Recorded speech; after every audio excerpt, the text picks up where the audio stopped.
Arsenic prescriptions, deadly nuggets, gunslingers turning into legends. The Old West kept 14 stories so absurd they sound made up. Today, we're unlocking those forgotten saloons, following trails of gold and gunpowder, and revealing who really ran the show. Stick with us and don't miss the next shot. Subscribe to our channel and let's uncover more about the Wild West. Number 1. Long before it became a movie set, the frontier was all about exhaustion, heat, and hard promises. Ox carts and horses dragged families down roads that seemed endless, where every turn could hide thirst, robberies, or betrayals from partners. Word traveled faster than truth. Newspapers exaggerated deeds, pamphlets picked heroes and villains. Some chased fortune, land, or a name. Others just wanted to make it through winter with everyone still alive. In those hastily built towns, the law moved slow and cost whatever the richest merchant could pay. As the tracks pushed forward and tents turned into streets, native peoples fought to protect what was already theirs. Duels happened, sure, but daily life was about bargaining, keeping watch, and moving on. It's on this shaky ground that our story begins, ready to show who profits, who resists, and who disappears into the dust. Number 2.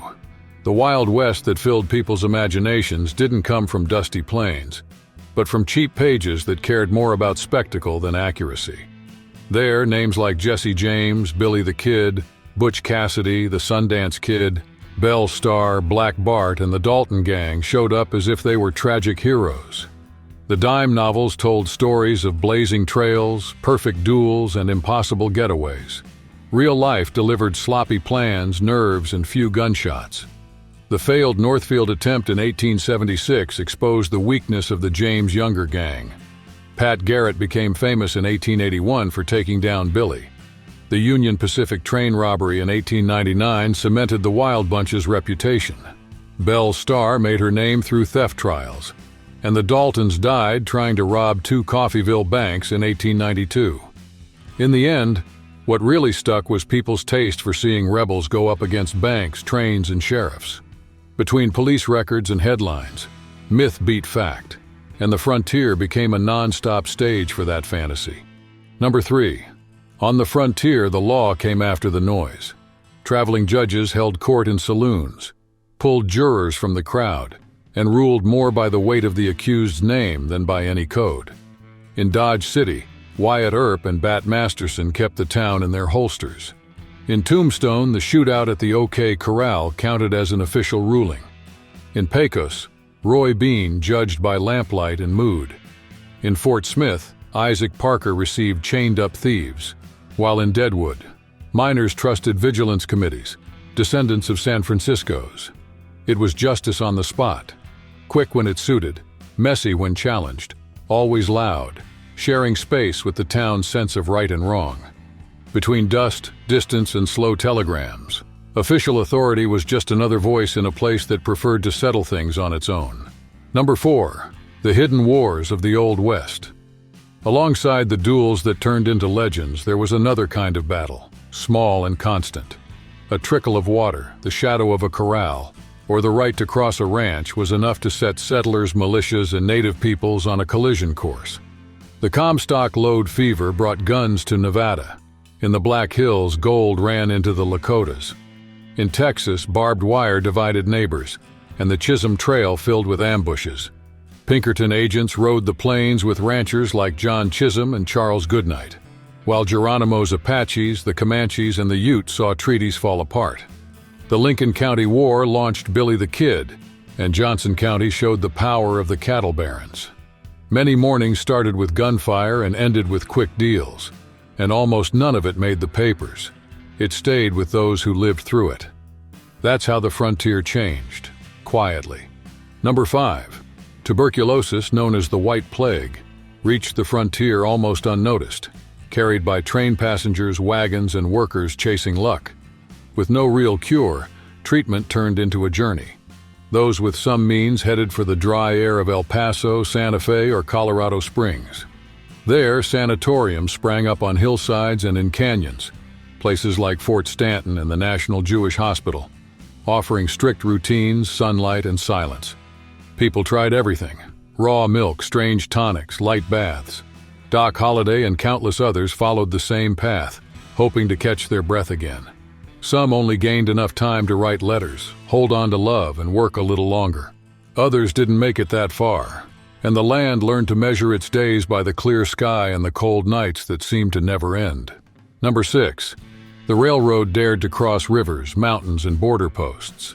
But those who built it paid a heavy price. Beneath the whistle of locomotives, workers faced dynamite, floods, and sickness with no right to rest. In the United States, the strike led by Eugene V. Debs in 1894 showed that the tracks were also a battleground.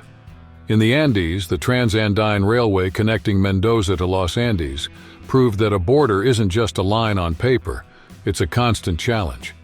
Each new station hoped to become a town with a store and a school, but many ended up as nothing more than twisted rails and nameless crosses. Between sabotage, disputed land, and unpaid wages, the trains kept running like a rough stitch, opening paths and leaving scars. A noisy kind of progress, far from the shine of the maps. Number 7. The rock and the rumor both glittered. In 1848 at Sutter's Mill, James W. Marshall found gold and kicked off the rush that drew thousands to California. In the valleys of Coloma and up in the mountains, hillsides collapsed, rivers were churned up with mercury and high-pressure water. Those who didn't strike a vein made their money selling shovels, cloth, or lodging. Those who did kept guard against claim jumpers. There were flooded mines, tunnels that vanished, and fortunes that crumbled.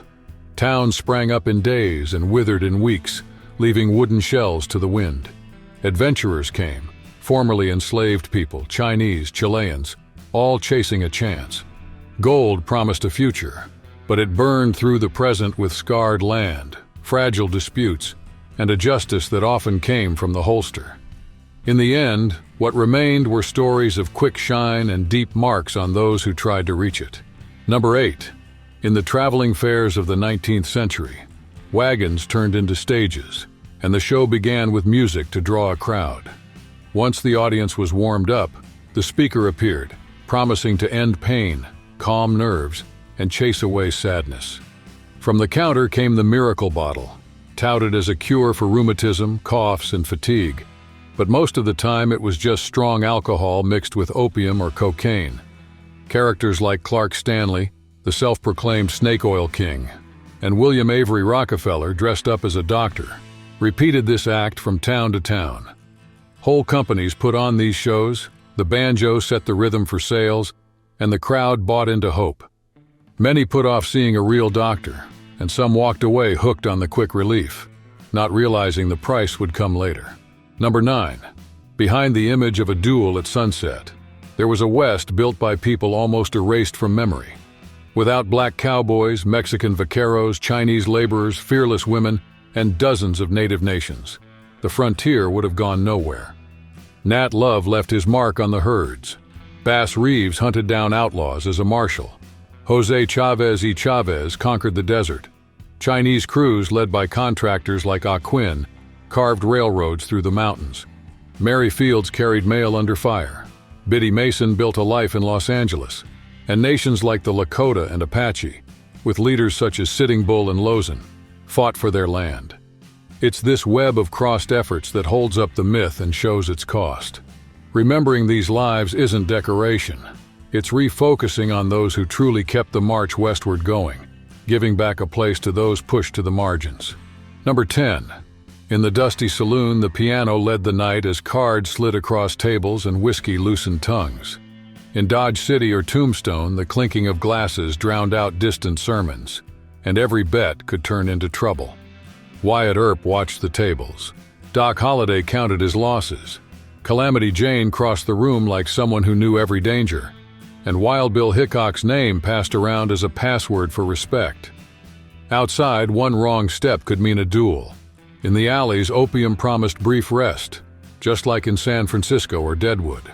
When the pianist started up again, the wheel of vice began to spin once more, and by dawn, only marks on the floor and people ready to try again were left.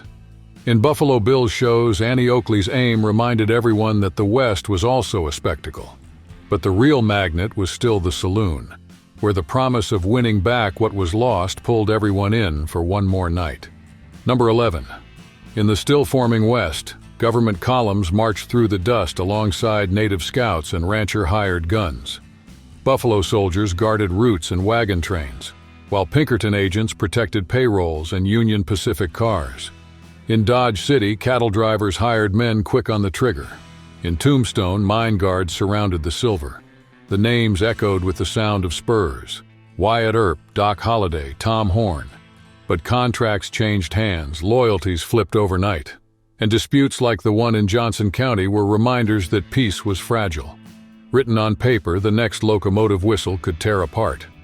Treaties like Fort Laramie's drew borders, but every new track, cattle drive, or well pushed another line across the map in a game no one would admit to losing. Number 12.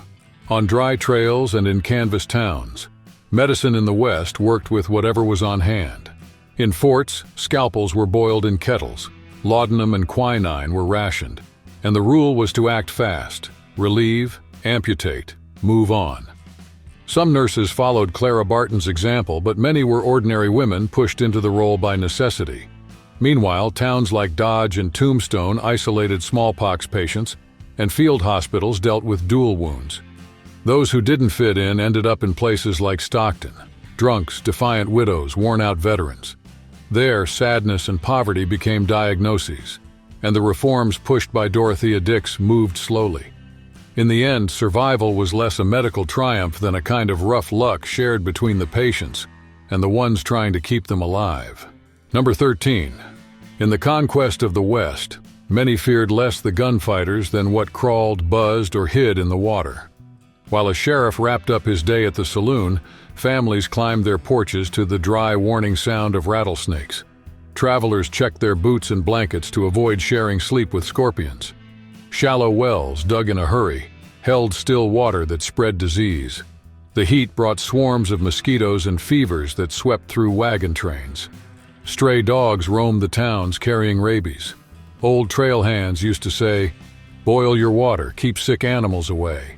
Shake out your saddles and blankets."